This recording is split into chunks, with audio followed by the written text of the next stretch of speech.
Welcome everyone to our panel, Increasing Use of Regenerative Agricultural Practices for Greater Soil Health, Carbon Capture, and Economic Benefits, exploring the many ways we can remove excess carbon locally and continue to accelerate the transition towards a regenerative environment and economy here on the East End. A very exciting prospect. I'm Diane Shapiro, and with me is my colleague, Krae van Sickle. Krae is a co-founder, and I'm on the steering committee of Drawdown East End, a grassroots organization dedicated to advancing local solutions to reverse global warming. We have an exciting roundtable tonight with 3 knowledgeable panelists and 1 very special guest. We will try to keep our roundtable to an hour, so we have a little time at the end for your questions and answers. Great. So tonight we're going, as you know, to discuss the new film, Kiss the Ground, and its climate solution theme that there is a solution that will greatly help our planet restore healthy ecosystems that's right under our feet in the form of soil that's sustained by regenerative land use practices. We're going to get into the discussion with the panelists who all have various expertise, and we're going to introduce them in a moment. But first, I would like to, formally introduce Ryland Engelhart, who was, as Diane mentioned, and he mentioned, is a producer of the film. And to me, you're sort of the face of Kiss the Ground. You're the guy that I first saw when I first saw the little videos, initially. But so as I said, you're the co-founder and executive producer of Kiss the Ground. Executive director, of Kiss the Ground. Ryland spent 15 years as an entrepreneur and love activist working in hospitality and building family business of organic plant-based restaurants called Cafe Gratitude and Gracias Madre in Southern California. He's also a co-creator of the award-winning transformational documentary film, May I Be Frank. He's a catalyst of possibility with an infectious passion for life, which I can attest to, having seen your work in the past, and a great public speaker and community organizer, and works to inspire more love and gratitude in his organizational culture and culture at large. He speaks on sacred commerce, gratitude, love as an inside job, 10 tools for building community and regeneration, and is the host of the Kiss the Ground We Can Do This podcast.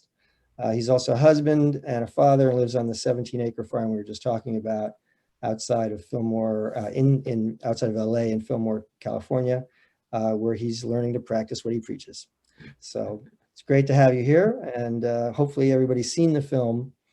But before we introduce the panelists, formally, Ryland, if you were able to give us a little bit of your sort of like take from the horse's mouth on regenerative practices and soil health and the associated economic and carbon benefits, just, sort of like a recap from your perspective, what's the latest and where you're at with the message of the film and the work. I would love to, and I'm realizing that that my son, I have to go attend him at his classic COVID scenario. Give me 3 minutes. So if we can have one person start and then I'll come back. But I can see that I got it 2 minutes or 3 minutes. I got to attend to him and then I'll come right back and jump into that question. Best laid plans. So we'll just go on and introduce the rest of the panelists. Go do what you got to do. I can take it from here, Krae. Sure. Kiss the Ground also touches on other ways to safely remove carbon from the atmosphere. Project Drawdown is featured in the film as having identified a suite of natural carbon capture solutions, from land farming to seaweed farming, from planting trees to using compost. On the east end of Long Island, we have 35,000 acres of farmland, including 300 wineries and many small organic farmers.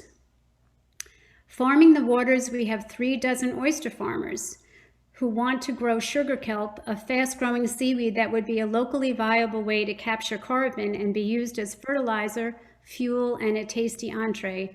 And as of right now, New York State does not have a permit to grow kelp. So let's get started with tonight's program, discussing in many ways to sequester carbon through regenerative land farming and sustainable sea farming.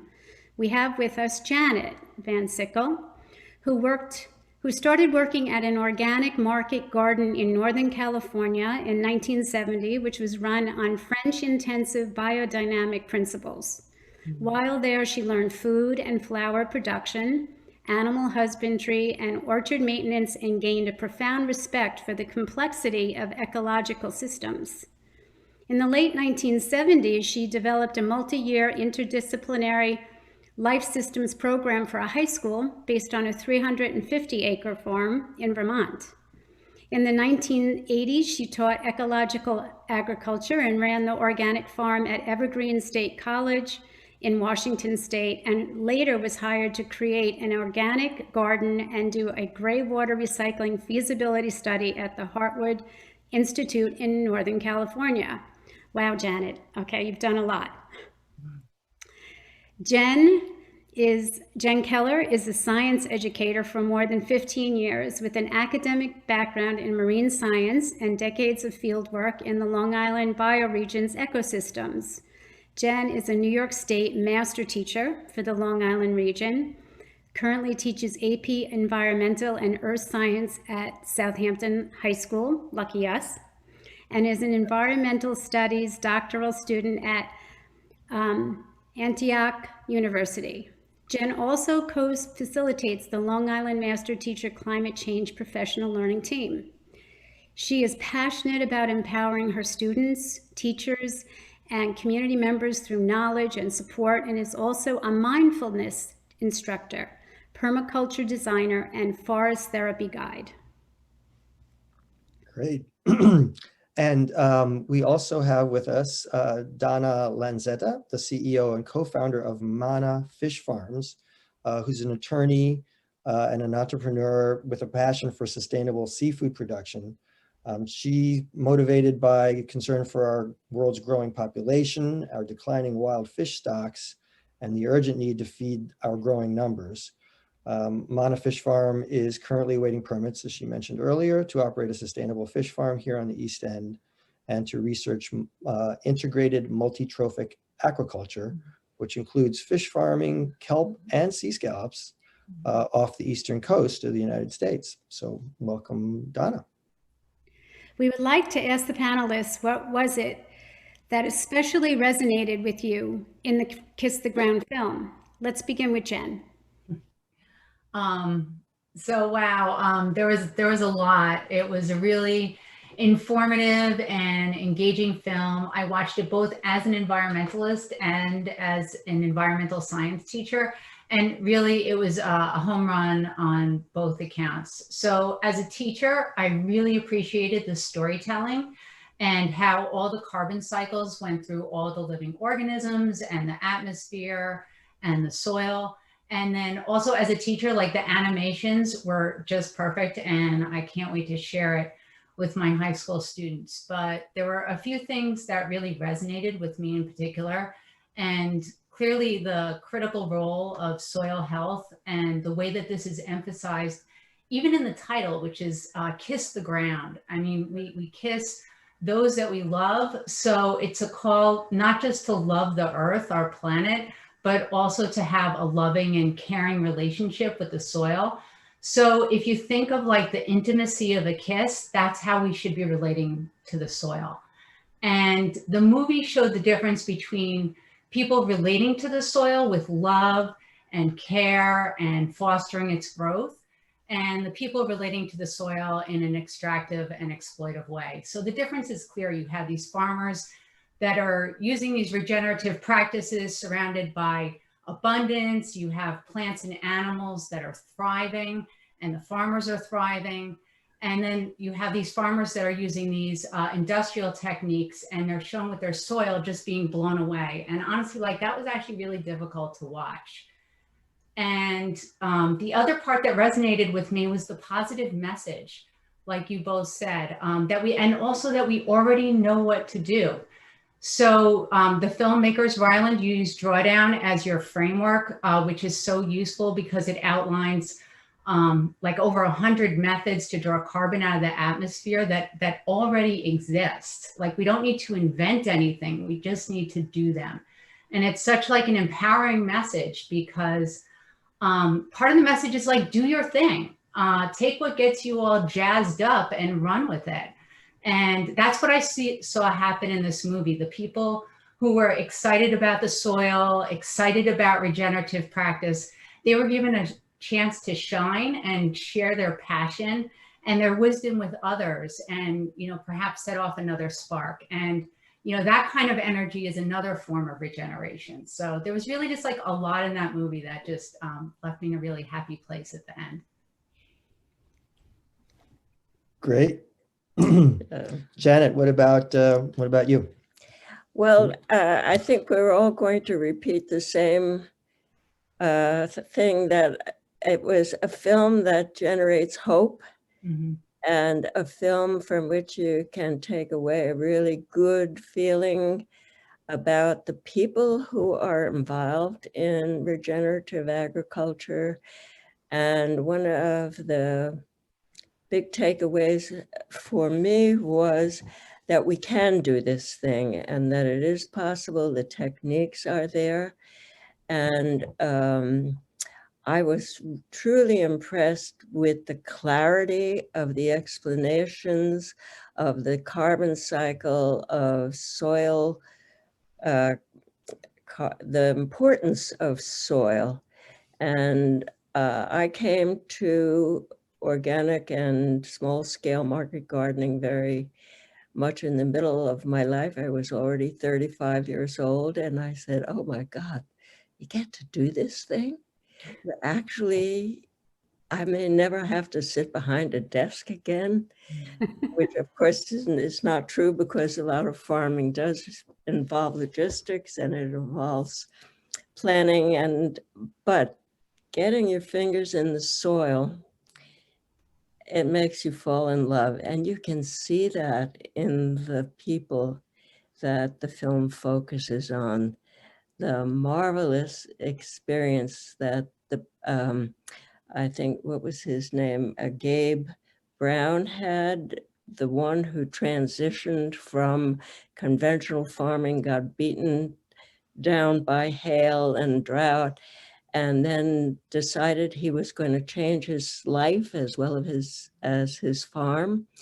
And the other people who were all inspired and caught the bug. Once you know the love of soil and you realize that it's everywhere, then it's truly inspiring. And the emotion that the people that were interviewed in this film and featured in this film is so obvious. They love it. And of course, that's what motivates us, as Ryland said. Love is what turns us around. Thank you, Janet. And how about you, Donna? What resonated with you? Well, I have to just add right to that. It was the love and the passion of the film. Parallels of, can you hear me?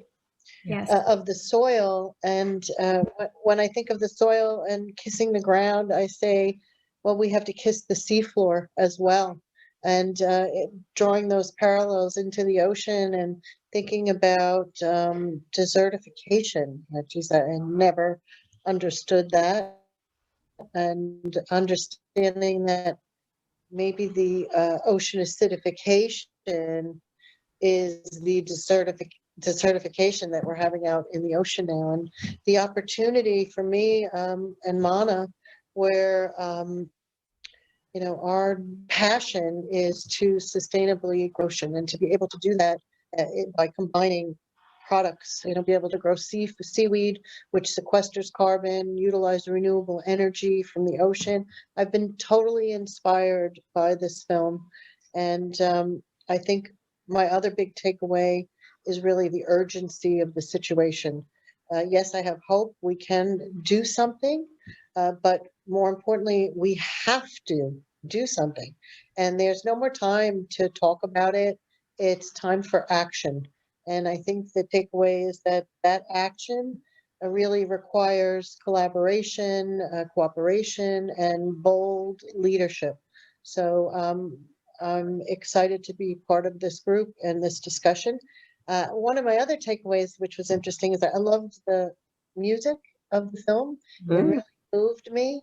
And at the very end, I was thinking, geez, that score was great. I loved the music. And at that moment, the musician or the gentleman who did the music score his name was flashed on there, and it was Mike Meeker. And actually, that's the name of my COO of my company. So I guess we have another Mike Meeker in common, and I really enjoyed the music in the film. But we all need to work together and act for the future. And done right, I believe ocean farming is part of the solution for a climate smart future. Thank you, Donna. Krae, do you want to go ahead and tell us a little bit more about Ryland while he's here?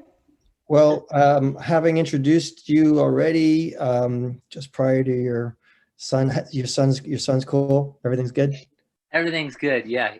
Good. Yeah. So, we just want to give you a little opportunity to, as we said, talk about what's going on and how the benefits of regenerative practices in soil health and all the other associated benefits of carbon capture and economic benefits are striking you at this moment, and chime in, just basically. Yeah, I think I'll go back before I go forward, and that is just Kiss the Ground was a dream, a daydream that came into my heart and mind 8 years ago in New Zealand after watching a panel discussion kind of like this one, where experts were talking about, can human beings sustain themselves on planet Earth? And the 5 out of the 6 individuals said no. And the 6th individual was a guy by the name of Graham Sate. And he, for the first time ever in my life, made the connection between plants, trees, soils, microorganisms, sunlight, photosynthesis, and the carbon cycle. And that if we could think and be part of the nature that is this planet, that we could actually be like a probiotic, a good bacteria organism, versus a parasite or a virus that's destructive. And that we could, that carbon is not the enemy, that there's this imbalance, that carbon is the building block of life, and it's that all we need to do is create balance, and that the way we manage land and the way we do agriculture can be the one industry that can go from sort of maybe the most destructive system on the planet to what I like to say is the great redeemer, and the one that can actually turn the clocks back, and that everyone who eats could participate in that revolution. And it was just in that moment, my mind and heart were just like, when I saw this information for the first time, it was like a sun was erupting in my mind of just like possibility. And I could see all around the world, people waking up to this interconnected understanding of how nature works, and that we could help, understand regeneration and participate in it. And it was just a marvel of a possibility. It was like the world went from the earth is flat to the earth is round. And it was like, meaning it was round, like we could actually go backwards, and we could cycle in versus just going off the cliff to the edge, which is kind of what the paradigm, the best case scenario of even kind of sustainable thinking, or, just doing less harm, felt like just a slow, end to what looked like a certain, destruction of a civilization and the species. And so I then came back to Los Angeles after that trip to New Zealand, and I became a complete evangelist. I was the most annoying, multi-level marketing sales guy for soil that you'd ever did meet. I was like, have you heard about soil? And that led to me renting a house. And 2 people were moving out of a house that I moved into in Venice, California. And who were those people? Josh and Rebecca Takal, filmmakers, environmental filmmakers. And I said, what? You guys make films? You got to make a film about soil. They were like, no, we don't want to make a film about soil. You know, oh my God, that sounds so dreadfully boring. And I was like, no, it's the most exciting thing. And then, you know, and they actually didn't really pay attention. They moved away and we kind of dropped the conversation, and I ended up building an organization in my living room to then turn in my garage and do it, you know, office, which built the nonprofit Kiss the Ground, which is where they had built their whole film studio 10 years before, in that garage. And so very serendipitous. And then they ended up coming back to me a year later saying, we have some interest in, you know, doing this film about soil. And we know that you've created an organization that's kind of advocating for that. Let's work together. And of course I said yes. And it literally has been 7 years of working together, raising money, coming up with a cut, submitting to festivals, getting denied, people losing hope and saying this film is crap, it's not going to be there, and running out of money, you know, so many trials and tribulations, and ultimately, you know, led to the release of the film on Netflix in 2020 during COVID-19. I mean, and, you know, it's just been an amazing, amazing opportunity to see this dream coming true of literally a visualization that I saw so profoundly at that early moment, which was the world getting woken to this idea. And then here's this film that's in 40 countries, 25 languages, and being seen millions of times all around the world over the last couple months. So it's remarkable to be standing in watching from such a just an idea, a figment of the mind, and you know, pre-Drawdown, I remember my first conversation with Paul Hawken, where I was just like talking about soil, and I was totally insecure because I thought like he's such an intellectual, you know, heavyweight, and I'm gonna have like my, you know, kind of amateur enthusiast over exaggerated perspective. And you know, I ranted for about 5 minutes like I've been ranting now, and he's like, Ryland, soil is queen and there is no king. Was his statement at that time. And so yeah, and so, you know, here we are, and you know, we've been building an organization simultaneously to the co-production on the film.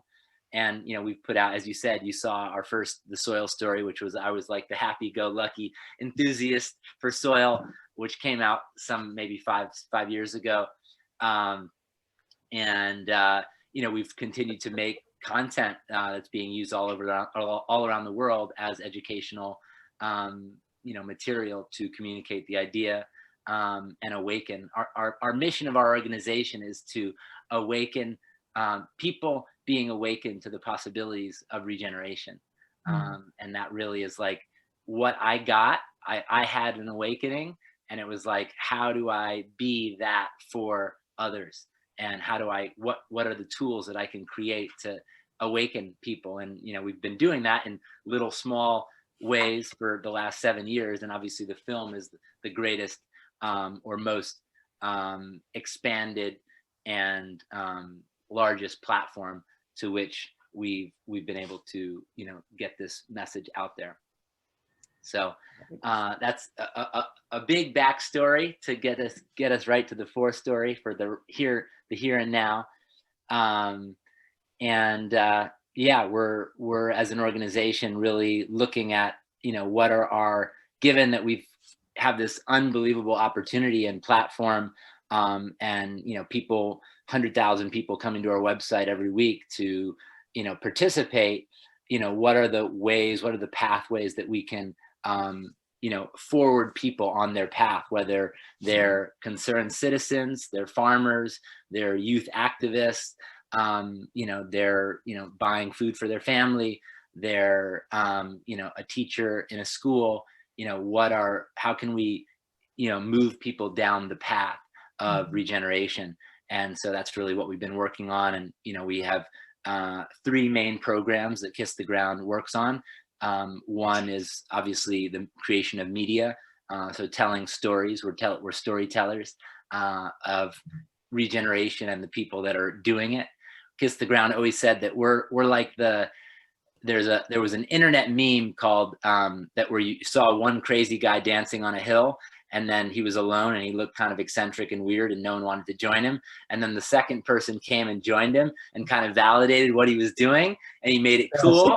And then everybody joined in, and that became the movement. So we've been the second guy. Like we're championing, the pioneering farmers, the scientists, the academics, the indigenous leaders. Like we're the second. We're fanning the fire of like this is. Pay attention to these stories. This is the message that we want to be supporting. And so. So again, back to the program. So we create media. We launched a course called the Soil Advocacy Training. So similar to Al Gore's The Climate Reality Project, where he's creating a cavalry of educated advocates on the topics and solutions of climate change. We did that in the specific lane of regeneration, regenerative agriculture, and creating a world of advocates. So we've trained over 3,000 advocates in 30 countries around the world in the last 24 months. And we just launched a course that's can be bigger and more scaled, which is, it's a master class style course that you can take at your own time frame. It's about 8 hours of content. And you come out of that course an enthusiast for soil with, a profound presentation that has your own talking points matched with science and the best way to frame things. And so we launched that simultaneously with the film, and we're going to continue to create online courses that really help, whether it's gardening or if you want to be if you're a business person, you want to bring regenerative ag into your supply chain, what would be a course to help these different people and different with different skill sets, how do they implement regeneration into their particular area of expertise. And then the third one is our farmland program, which is a program that we raise money for farmers that don't have the financial capital to get the, to basically get the technical training they would need to make that transition, the confidence to make that transition. So we pay for them to take a course with some of the best regenerative farmer trainers in the world. And then they have a mentor from Kiss the Ground that works with them over 3 years. And then they get soil testing at year 1 and year 3 or 5, depending, so that they can see the progress and the impact of what they're doing on their land. And we have about just under 40 producers and about 30,000 acres of land of farmers who are in that program currently. And we're raising, we're raising a $3.4 million fund called the Kiss the Ground Impact Fund to really scale up because we have so many farmers that are wanting to get in this program, but we need funds to make it available to them. So that was a lot. So I'll shut up for a second. And no, I mean, the story is just it's such a killer story, like as you say, to start with a vision like that and then to have it manifest like this, obviously huge congratulations. And it's, and to the, like the testimonies, everybody on the Zoom here that, the film really connects. It really worked. I mean, you pulled it off. It worked really well. So that's great. And just to sort of, tie, like you mentioned how eat as if, like to have eating be a transformative event, and just to sort of tie it to some of the basic questions, I wanted to ask my mom. I'd asked her this question earlier, and I thought the answer was really interesting. I'm having another slight interruption. Give me 1 second. Sure. I took a lot of time. I'm gonna allow for other people to speak for a second. Okay. So I was just going to ask, Janet, As a starting point, what's the difference between organic agriculture or horticulture, biodynamic, and regenerative? Because they all have sort of, you hear about them, but maybe it would be interesting to know what the differences are, and especially as it relates to like how they relate to carbon capture and soil health and so forth like that. Yeah. Well, basically, organics and organic practices, both in farming and other land uses, forbids the use of toxic and synthetic chemicals to fertilize, to use as weed control or insecticides. And the USDA label is given as a permit, and there are volumes and volumes of requirements. And it's both tedious and expensive to get certified. And that's why a fair amount of our local farmers who are into organic practices take the farm pledge, which means they're going to use those practices, but they don't necessarily have to get certification. Biodynamics is all of that, plus an overlay of mysticism, and it relies on the program that was set forth by Rudolf Steiner in Stuttgart, Germany, many years ago. And it uses preparations that are specifically generated, and it also relies very heavily on cycles of the constellations, the planets, and the moon cycles for planting and harvesting purposes. And I would say that regenerative agriculture is biodynamics without the mysticism, because the focus on meticulous compost preparation in biodynamics and the attention paid to every detail of soil health and is, I've never seen any better practices than on the biodynamic farms. That's quality of attentiveness is really astonishing. I would say that you could say that all biodynamics is regenerative, and all regenerative is not necessarily biodynamic, but the backbone is the same. It's attentiveness to soil health. Cool. Oh, that's very interesting. Thank you, Janet. Jen, in addition to your academic background in science, what are your experiences as a permaculture designer and forest therapy guide tell you about the future directions for regeneration, like presented in Kiss the Ground? Yeah.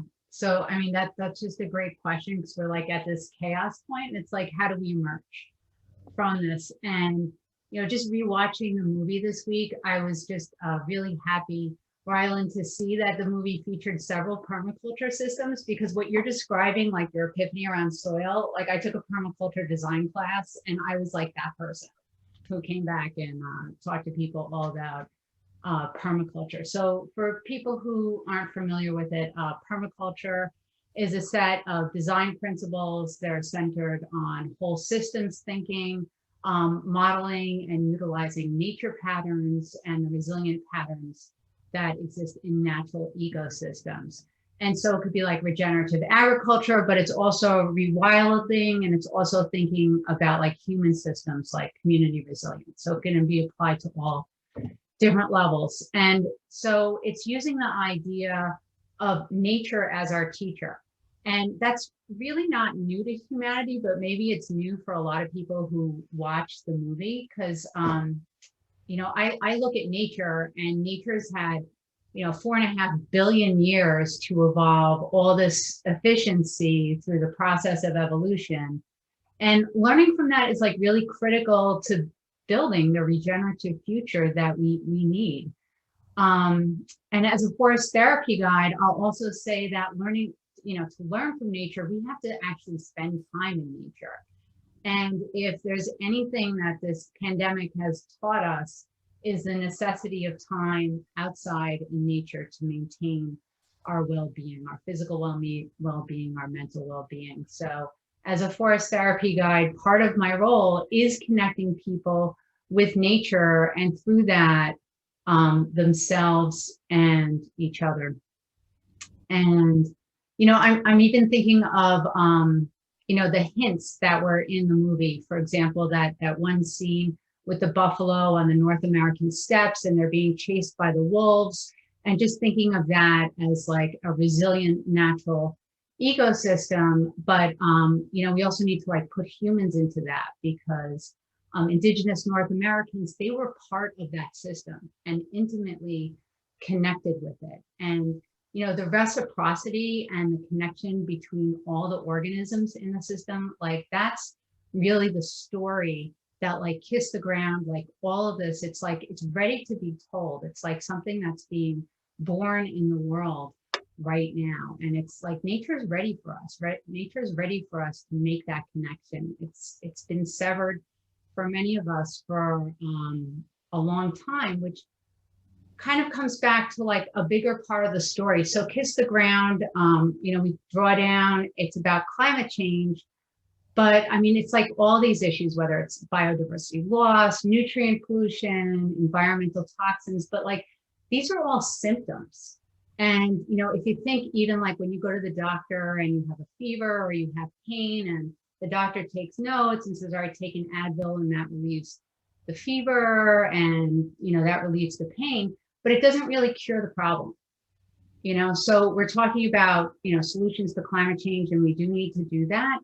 But in reality, you want to get down to the solution. If you think of it like, our bodies, if we're having total organ failure, that's what we need to deal with. Like what's on top, what's on the surface, that's going to help, but we really need to get down to the deeper part of that. And the real healing that we need is, for all of Earth's beings. So it's like us, it's the whales, it's the trees, the bees, the soil microbes. It's all of that. It's establishing that interconnectedness that all life has. So there's all these issues that we talk about, which are critical, and we're addressing, whether it's through soil health or marine permaculture or, offshore wind, all of this stuff. It's important, but healing that separation that's happened between people and all the other life on the planet, like that's really the grounding, like that's the foundation. And we solve that and everything else will fall into place. Because for those of us who are out there, talking to other people, it's who maybe don't get it, it's because that connection's been severed. So that's the forest therapy part. And that's what I see when I bring people out into nature. They experience something, a presence that, maybe in some ways they haven't felt in their lives before.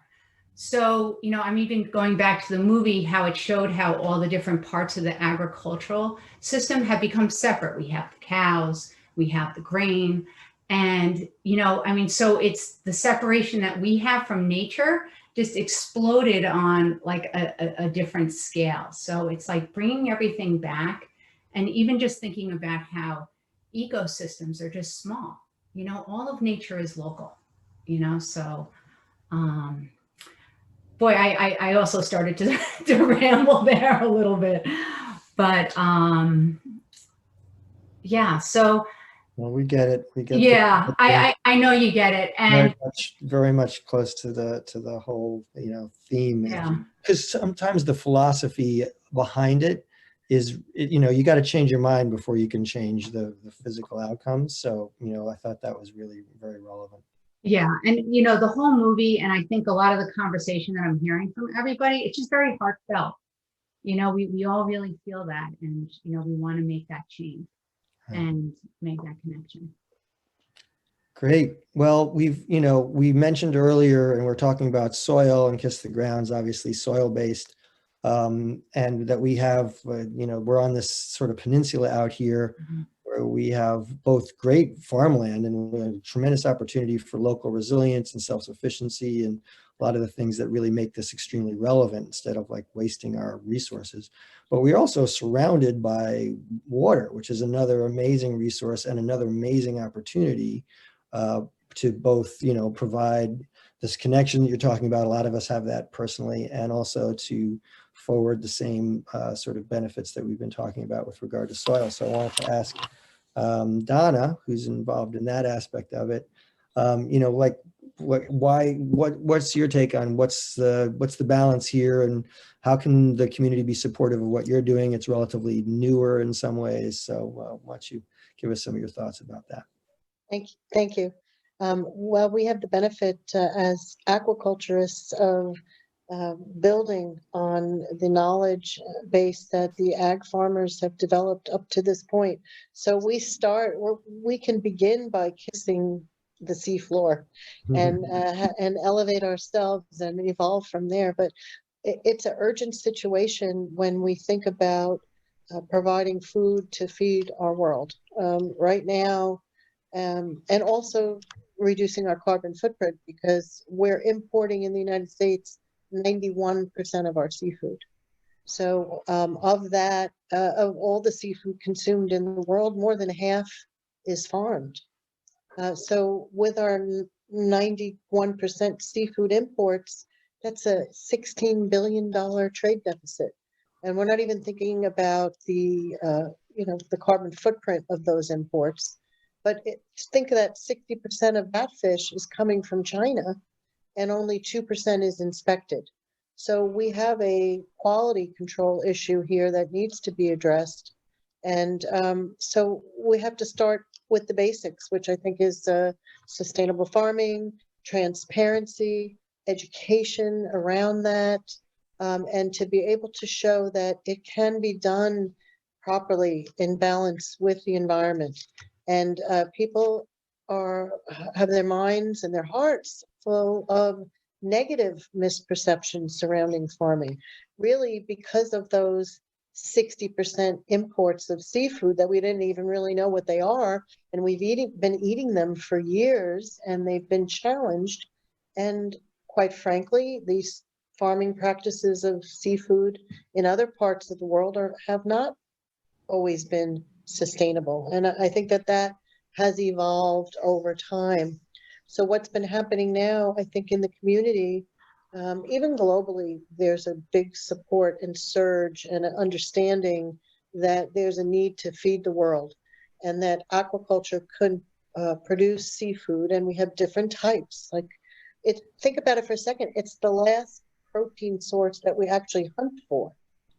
Right.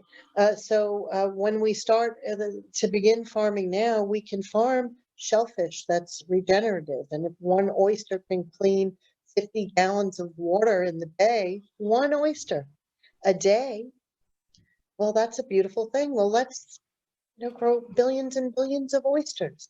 And think about seaweed sequestering carbon, and that we can grow seaweed. Yeah, we have to deal with the fact that permits are an issue, right? And get through that. But we will, and we are, and there's a big movement to do ocean farming of seaweed through the Department of Energy. Has a program called the Mariner Program. They gave out 2 years ago, I think $26 million of grants to seaweed farmers that are kelp farmers. But it's a bigger picture. We have to, in order to be sustainable as an industry, we have to consider, well, we're going to grow all that kelp. What are we going to do with it then? So there's a whole market for kelp that needs to be developed, and products. And it's, not just kelp smoothies and chips, but there are other uses, medicinal uses for the kelp.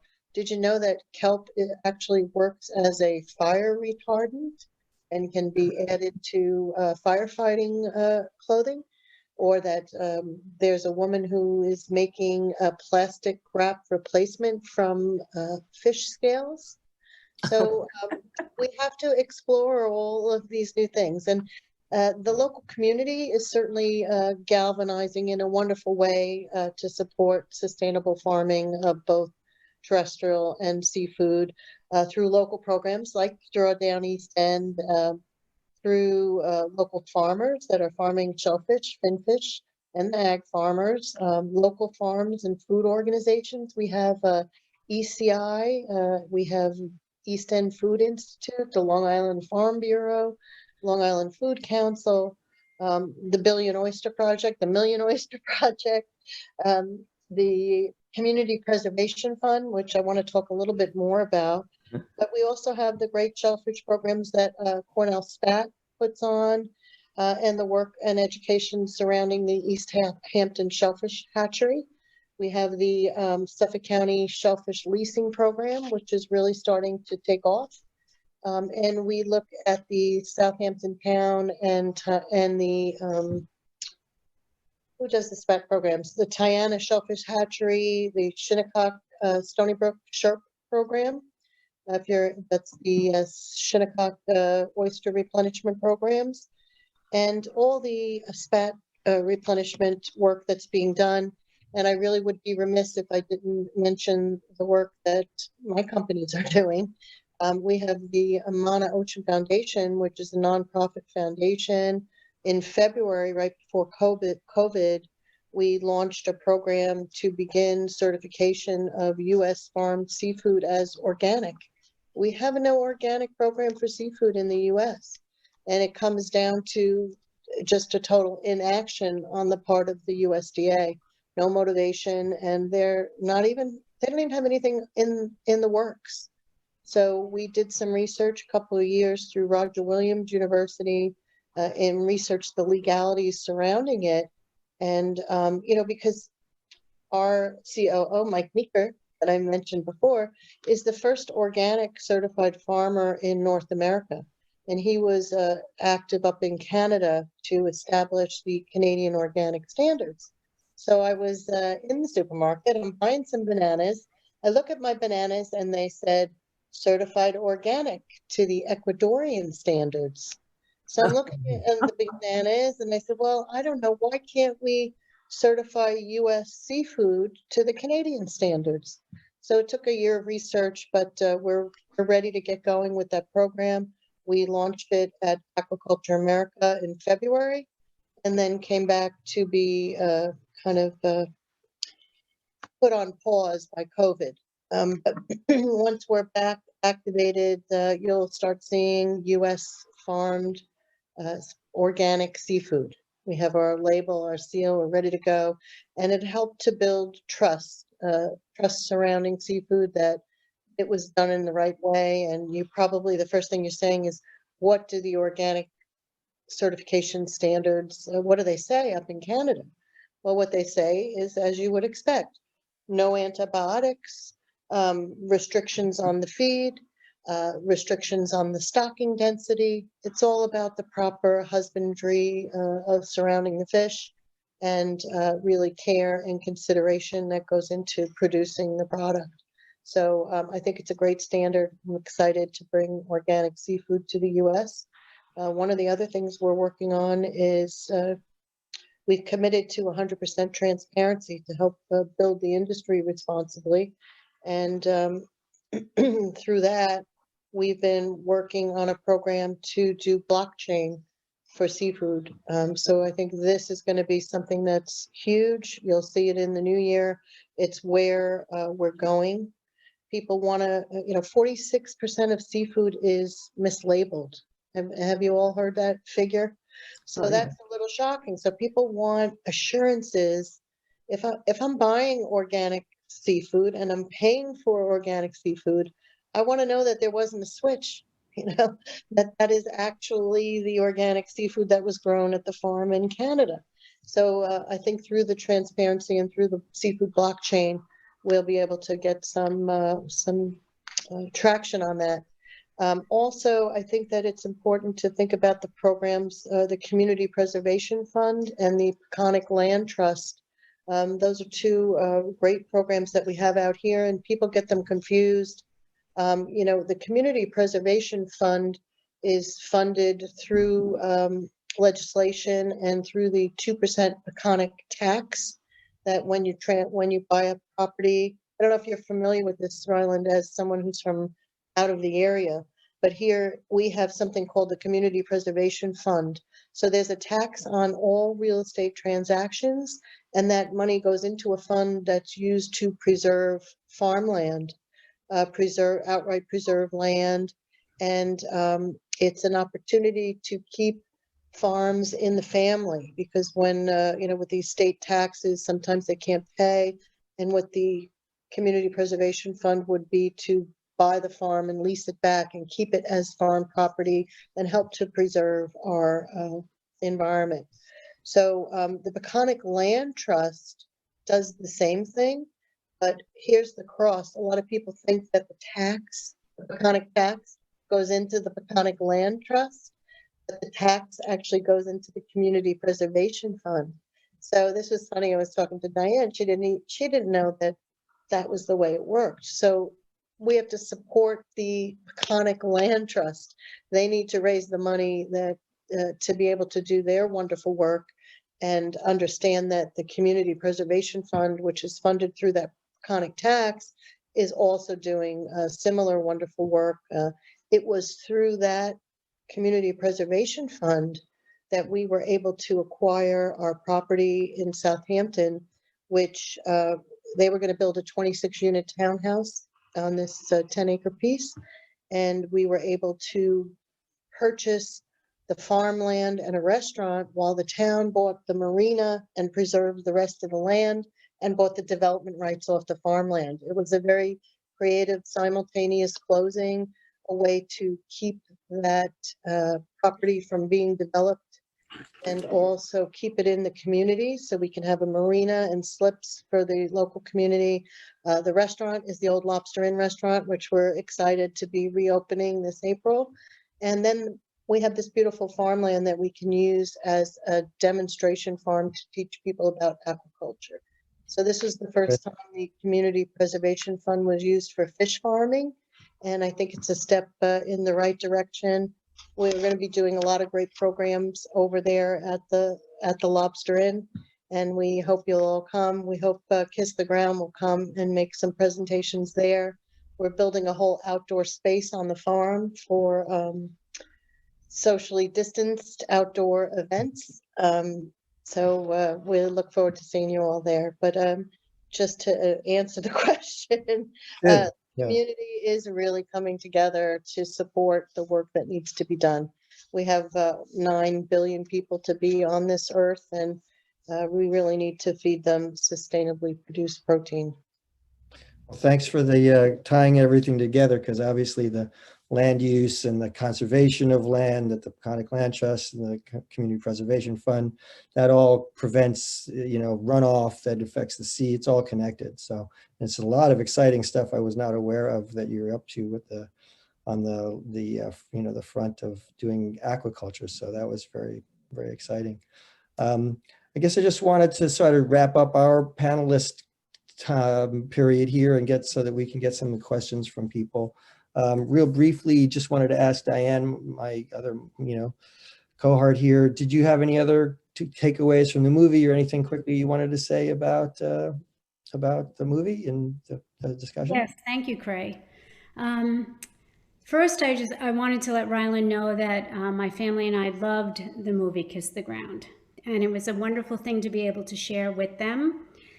And it's through the movie's ability to make people understand how soil, can really turn into dirt, how dry tilled soil can be regenerated into dirt, and that the farming practices can be scaled globally. So that brings about hope for our future. And I felt a lot of hope when I watched the movie.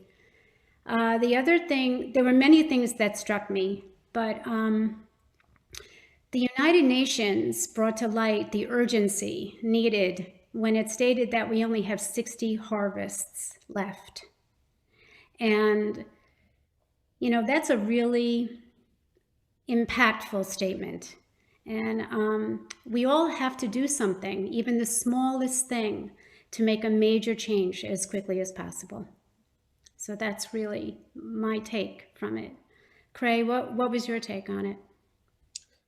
Well, you know, there was, as my mom was saying, you know, there's so many, you guys touched on a lot of the right bases, you know, touch points that are relevant to what we can do, how things work. The parts that I've observed that are critical, just to call out one, is when, there's again, the same guy, Gabe Brown,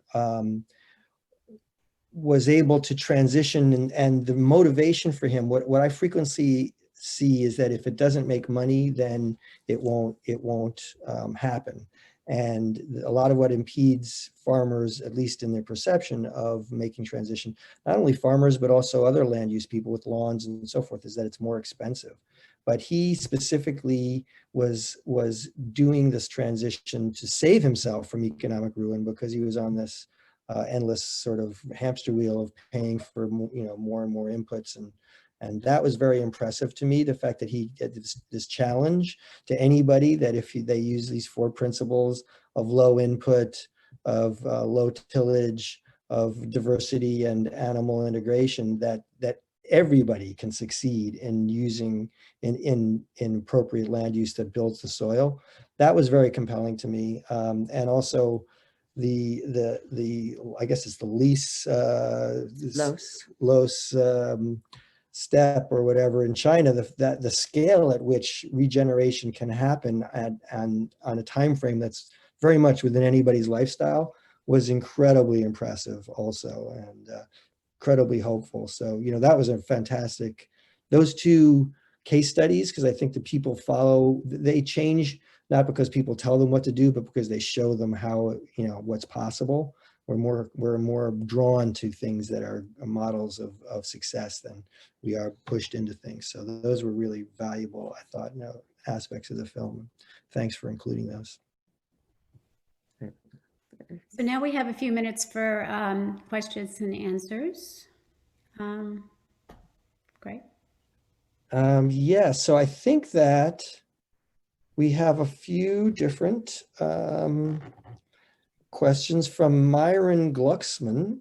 We had a question about, how do we deal with the major chemical companies that produce these pesticides? How do we give them and their thousands of employees an alternative? Obviously, you know, this is getting back to the economics, the profit of it is what's driven this transition, this regression, I should say. So that's a great question, Myron. Like, so I just ask anybody on the panels, what do you think? How do we get them? How do we manage the chemical companies? Anybody want to address that one? I'll speak to it for just my limited knowledge, but you know, I think obviously they're a business making money of selling more chemicals and more seeds, and so that's their motivation. That's what's driving them. That's the so I think that the ability to, as Buckminster Fuller said, you know, don't fight against the existing paradigm, create a paradigm that makes the old one obsolete. You know, I think how we've been applying and approaching it is really creating such a beautiful narrative and essentially creating a better party than the chemical company party. And really, again, when it comes to brass tacks, you know, showing that the economics are there for farmers, and, you know, the chemical companies, you know, they're either going to have to innovate and be part of, you know, helping people make this transition through, because again, you know, what we showed as a context frameworks for regenerative agriculture, you know, there's so many different contexts and versions of agriculture that there's not just like, oh, regenerative ag works in every context. There's going to need to be a lot of transition and a lot of, you know, shifting what the inputs are, right? The inputs right now are very, you know, chemically heavy and toxic, and, you know, causing a lot of downstream effects. So there's going to be a need for helping people to, you know, transition to more inputs that are coming from biological products, and such as kelp, and other natural ingredients. The fact that we've seen in the pharmaceutical world, there's been such a huge shift to the products for more of a healthy lifestyle, people taking probiotics, and all these different supplements that will be needed for rebuilding a healthy immune system. It's the same thing. There's going to need to be lots of supplements to help rebuild a healthy ecological system. We're not all going to be able to have like, oh, we get 1,000 head of cattle and graze grassland, and there's the right amount of water to provide. It's going to be it's really, there's going to be lots of businesses and entrepreneurs and innovation to drive that shift. And as far as one exact way that they're going to kind of be able to shift gears, I know that one big debate in the regenerative ag conversation that's been somewhat politicized and polarizing is the whole carbon markets, and is carbon going to be the thing, the mono focus of getting people to participate in regenerative agriculture by being able to pay farmers for carbon captured in soils, which in early days in our work with Kiss the Grounds, like that sounded like the biggest opportunity. I mean, conceptually, it's like, yeah, absolutely, wow, they can have a secondary income besides the food they're producing, that's ultimately taking a problem out of the atmosphere, making a solution in there. But to pay people for something done, the ability to count that in a reasonable way where people feel like there's integrity is very difficult, so, and it may be that there is a lot of technology that's being developed as far as monitoring using satellite technologies, to be able to see what is happening within ecosystem function. And I think it's got to go a little bit beyond us thinking in another monocrop of carbon, but thinking of what are the other ecosystem services that are being provided by a regenerative system, and incentivizing farmers to be able to support those ecosystem functions. Whether it's water holding, the fact that most of our agricultural land, the soil is broken to where water doesn't infiltrate in to get back to the aquifer. So that's, essentially we've stopped the cycle of water and the way that water has worked within our system, because we essentially, made soil impermeable, even though it's a permeable substrate. So, I think there's an opportunity for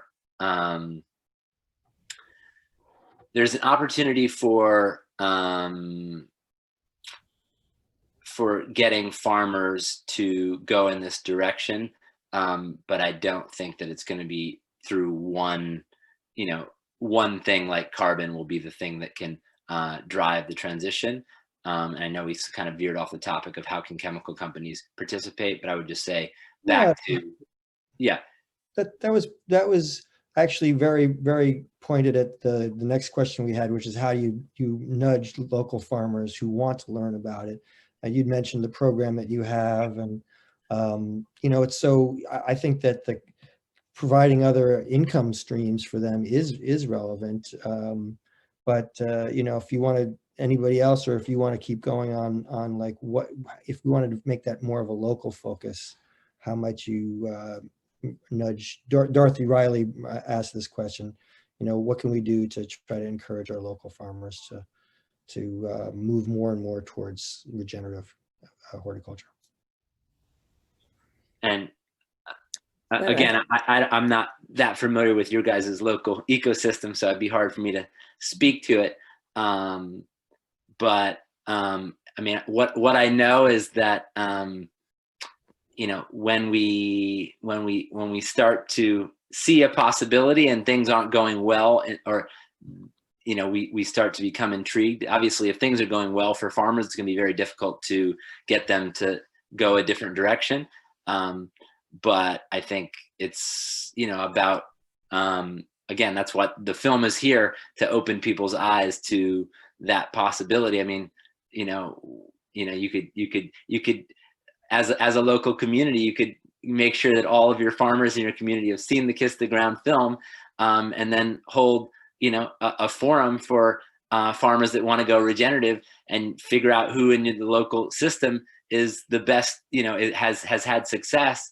And because that's how it's going to go. It's got to be regionally led, and there's got to be somebody who's succeeding in that direction in a bioregion, and create some community around that individual, and allow for people to see what's possible from their neighbor, not from some faraway place.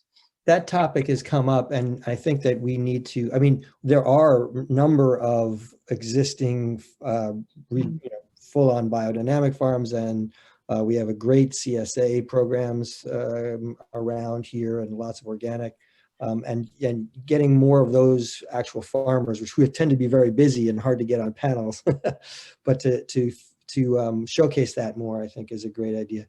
Janet, did you have a response to that question, to Dorothy's question? And I think that every citizen can be a political activist, and one of the ways that we can push regenerative agriculture is to stop supporting degenerative agriculture, because that really is where many farmers get the cushion that keeps them in the same practices that they've been doing since their forefathers first found a plow. And so I think everybody has to be very, very specific with their legislators, that they want to pull the funds that are now going to support degenerative agriculture, and the land grant colleges like Cornell in our area are supported by the chemical corporations and are supported by non-regenerative agriculture. We've got to turn that around. And then education, and I think Jen is in a great place, catch them early, get those kids to understand what's under their feet and the role that they can play. Because when you get the kids, then they get the parents, because they get and there are so many things that as citizens we can do that's not, I agree absolutely with Ryland that the carrot is much more attractive than the stick. And so I would suggest we put a lot of carrots out there to the population that makes them go for that rather than the alternative. And, I just want to piggyback on that, because, we also have our town that has an agricultural advisory committee. And, the goals of the agricultural advisory committee, we could align that with the goals of the sustainability committee, where, the climate goals and the agricultural goals are aligned, because right now they're in opposition. And, if you even think of the Community Preservation Fund, how it's used to incentivize food production, but it's incentivizing the wrong type. I don't want to say wrong type of, but there's a mindset that agriculture needs to look a certain way. And so that legislation was written more as preserving, in my mind, an aesthetic than it was preserving our soil and the heritage that we want to go forward, like the legacy that we want for our environment going forward. So aligning even within our town, our agricultural policy with our climate goals, I think would be a great step. Great idea. Yeah. I'm actually on the energy committee in East Hampton, not Southampton. Yeah. There needs to be an agricultural, regenerative agricultural czar that we have on every level of government. Sort of like now we have a climate czar. Right. Yeah. An energy czar. And that's another thing. We have this big change in administration, and that could really release a lot of the USDA money. There's like 0.05% goes to regenerative practices right now. I mean, even increasing that to like 5%. I mean, you know, that's, we have a we like the term. It's inspired by Rumi, which is start some big foolish project like Noah. And so one of our big foolish projects, Kiss the Ground has been a big foolish project, but is a project called Regenerate America. And essentially it's getting 5 to 10 million signatures to put 5 incentives in the new Farm Bill at 2024 around regenerative agriculture. And, you know, just essentially create this absolute, you know, undeniable demand of, you know, this is what we want to see in that Farm Bill. And there's an opportunity to, you know, make some change. I also put in the chat a website that we were producers on called the Soil Policy Action, which allows people to very easily send messages to guiding officials around the issues of soil. And it kind of, you can tweet them, you can send them emails, but you can send them, you know, links of things to watch. But it's essentially set up to channel the soil and story to our guiding officials to have them understand this important issue. Ryland, is that on the Ryland, is that on the so Regenerate America is just literally, you folks are hearing it first. That we're literally, there's going to be a hidden web or a page on our website that'll be password protected to get kind of our partners together on it. So this is literally, I'm kind of cat out of the bagging, but it's. We heard it here first. Yeah.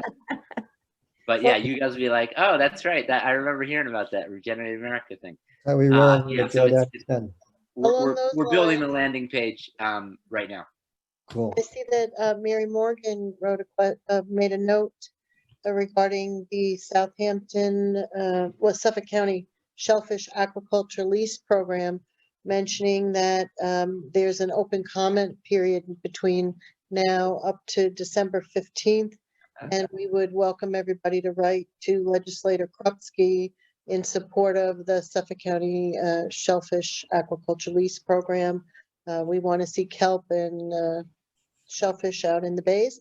And on a national level, there's a bipartisan legislation pending right now in the House and Senate called the Aqua Act, which stands for Advancing the Quality and Understanding of American Aquaculture. And we certainly need to advance the quality and understanding of American aquaculture. So I would urge you to all become familiar with that legislation, and we can hope that that passes in the new year. It would send up a clear path for permitting. Yeah.